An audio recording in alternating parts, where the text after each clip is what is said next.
Terima kasih Anda masih bersama kami. Bagi Anda yang baru saja bergabung, kami hadirkan kembali 3 berita utama hari ini. Imbas langkanya beras premium, harga beras medium jadi naik di pasar tradisional Kota Tegal. Jauh dari orang tua, siswa sekolah rakyat di Kota Semarang menangis dan minta pulang. Lagi dan lagi 20 pelajar sekolah dasar keracunan usai santap makan bergizi gratis.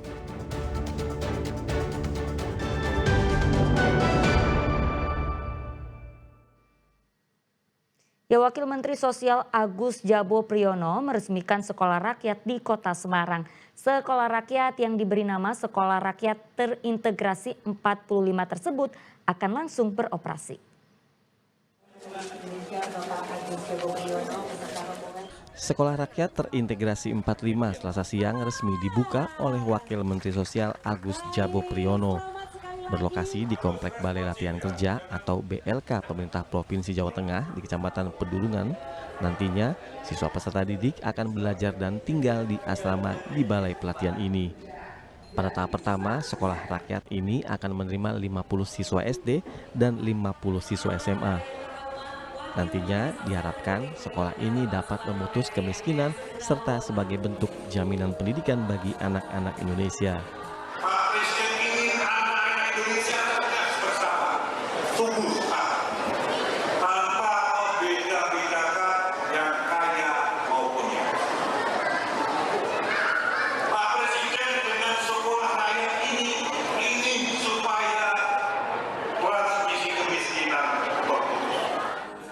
Keberadaan sekolah rakyat juga menjawab akan kesempatan dan kesetaraan pendidikan setiap anak di Indonesia. Dengan sekolah ini juga diharapkan tidak ada anak di Kota Semarang yang tidak sekolah. Ali Mustakfirin melaporkan dari Kota Semarang. Ya, sementara itu jauh dari orang tua, seorang siswa sekolah rakyat di Kota Semarang menangis dan minta pulang. Tangis anak berhenti setelah ditenangkan dan dibujuk oleh orang tuanya.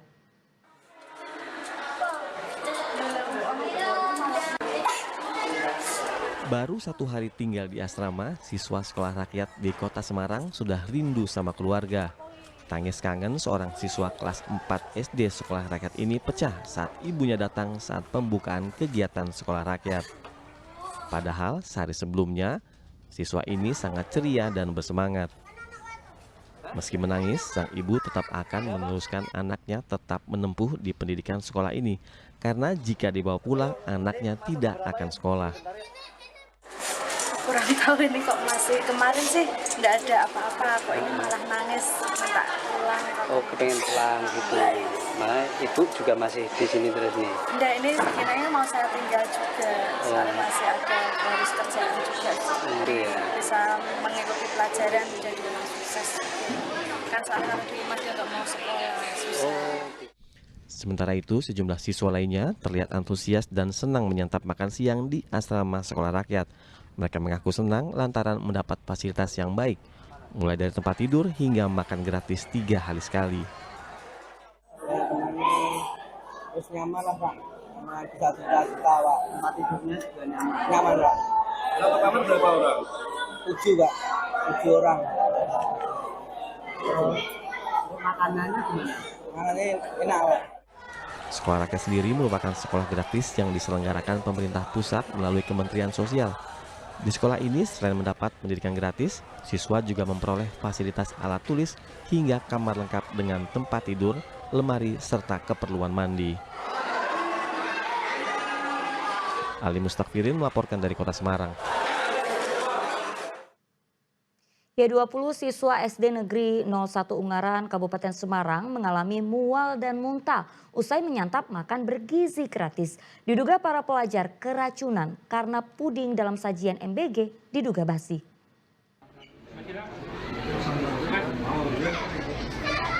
Dengan kondisi lemas, pelajar sekolah dasar Negeri 01 Ungaran ini berjalan ke mobil ambulans. Ia menjadi satu dari 20 pelajar yang diduga mengalami keracunan usai menyantap makan bergizi gratis. Mereka akhirnya dibawa ke rumah sakit untuk mendapatkan perawatan. Dari total 589 siswa, ada 20 siswa yang mengalami mual dan muntah. Orang tua pun dipanggil untuk menjemput anak mereka yang sakit. Pusing, kemudian sesak nafas. Terus kami minta guru untuk segera koordinasi dengan puskesmas agar segera tangani. Dari puskesmas terus datang Dinkes juga, SPPG juga datang, lalu mereka semua menangani anak-anak lagi. Nah, karena kan jumlahnya SPPG itu sesuai jumlah murid, jadi tidak ada yang kami hanya ngecek kondisinya seperti apa, teknisnya seperti apa, terus sudah. Dinas Kesehatan Kabupaten Semarang menginvestigasi menu MBG. Dari menu hari ini, Dinas Kesehatan curiga menu puding yang menjadi penyebab mual dan muntah karena berbau basi. Ada evaluasi dapur-dapur itu paling tidak harus dikurangi 3.000, 1.500. Kalau ini kan masaknya kalau 3.000 pasti jam 1, jam 2 baru masak. Dan ini harus di suhu lebih dari 60 derajat makanan itu. Kalau yang puding harus di bawah 5 derajat. Kalau nggak di atas 50 ya harus di bawah 60 derajat sehingga makanan ini tidak basi. Kalau ini dibagikan pagi, pada makannya di sini siang, ya sudah. Bakteri tumbuh berkembang terus. Dan anak-anak itu daya tahannya sendiri-sendiri. Pencernaannya kan sendiri-sendiri sehingga potensi untuk keracunan lebih besar kalau tidak ada evaluasi dari dapur. Jadi aligasi di sini harus diperhatikan juga. Kalau gitu, isinya apa? Ini memang ada protein juga ada, daging ada. Tapi sayurannya ini apa kan?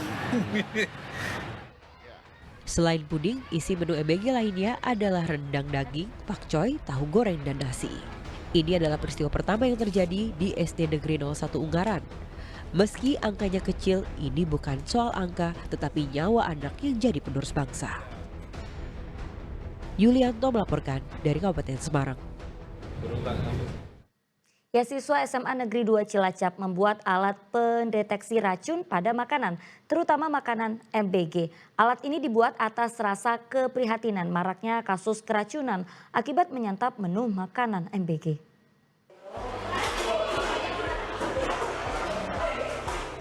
Maraknya keracunan makanan MBG belakangan ini membuat siswa SMA Negeri 2 Cilacap menciptakan alat untuk mendeteksi racun pada makanan. Namanya ompreng pendeteksi racun MBG. Alat ini berfungsi mendeteksi semua jenis makanan yang mengandung bahan berbahaya atau tak layak konsumsi. Cara kerjanya sederhana. Menu MBG dimasukkan ke dalam wadah, kemudian diperiksa selama 3 menit untuk mengetahui kandungan makanan. Setelah 3 menit mendeteksi, alat ini lalu melaporkan hasil pemeriksaan pada makanan, yakni ada kandungan racun dan tidaknya. Hasilnya lalu dilihat melalui ponsel. Jika berbahaya untuk dimakan, maka akan ada peringatan tertulis makanan telah rusak. Alat ini memang sederhana. Mereka membuat ini bukan hanya dari buku dan bimbingan, tapi dari realita yang ada saat ini. Jadi kami itu menciptakan alat yang bernama ompreng pendeteksi keracunan MBG. Gunanya itu untuk mendeteksi kebasian pada makanan. Jadi banyaknya kasus yang ada di Indonesia itu sejak diadakan program MBG oleh pemerintah, ternyata itu mengandung keprihatinan bagi warga Indonesia karena banyak anak yang terjadi kasus bahkan sampai masuk rumah sakit. Keracunan gitu? Iya, keracunan. Oleh karena itu kami membuat ompreng pendeteksi keracunan MBG yang semoga aja bisa menurunkan kasus keracunan yang ada di Indonesia. Untuk mendeteksi MBG itu layak dimakan atau tidak, itu merupakan suatu karya anak-anak yang mana sekolah kami di SMA Negeri 2 Cilacap adalah berbasic riset. Maka itu merupakan suatu kegiatan yang selalu dilakukan dan melihat hal apa yang dibutuhkan oleh masyarakat. Untuk saat ini kan yang dibutuhkan oleh masyarakat terutama di SMA Negeri 2 Cilacap untuk meyakinkan kepada warga sekolah bahwa makanan dari MBG itu layak dan untuk bisa dikonsumsi anak-anak. Sehingga para siswa ini bukan ilmuwan besar, bukan juga penemu yang punya gelar panjang, tapi yang mereka ciptakan bisa menyelamatkan banyak orang. Mardianto melaporkan dari Cilacap. Ya, Kepala Badan Gizi Nasional Dadan Hidayana buka suara terkait pemicu maraknya kasus keracunan dalam program makan bergizi gratis atau MBG. Salah satunya lantaran Satuan Pelayanan Pemenuhan Gizi SPPG yang tidak sesuai standar operasional prosedur. SPPG yang tak patuh SOP ditutup sementara. Kejadian banyak terjadi di 2 bulan terakhir. Dan ini berkaitan dengan berbagai hal dan kita bisa identifikasi bahwa kejadian itu rata-rata karena SOP yang kita tetapkan tidak dipatuhi dengan seksama. Seperti contohnya pembelian bahan baku yang seharusnya H-2, kemudian ada yang membeli H-4, kemudian juga ada yang kita tetapkan processing masak sampai delivery tidak lebih dari 6 jam, optimalnya di 4 jam. Seperti di Bandung itu ada yang masak dari jam 9 dan kemudian di deliverynya ada yang sampai jam 12, ada yang 12 jam lebih. Jadi dari hal-hal seperti itu kemudian kita memberikan tindakan bagi SPPG yang tidak mematuhi SOP dan juga menimbulkan kegaduhan. Kita tutup sementara sampai semua proses perbaikan dilakukan. Dan kemudian mereka juga harus mulai memitigasi terkait juga dengan trauma yang akan timbul pada penerima manfaat. Dan oleh sebab itu penutupan bersifat sementara tersebut waktunya tidak terbatas tergantung dari kecepatan SPPG dapat mampu melakukan penyesuaian diri dan juga menunggu hasil investigasi.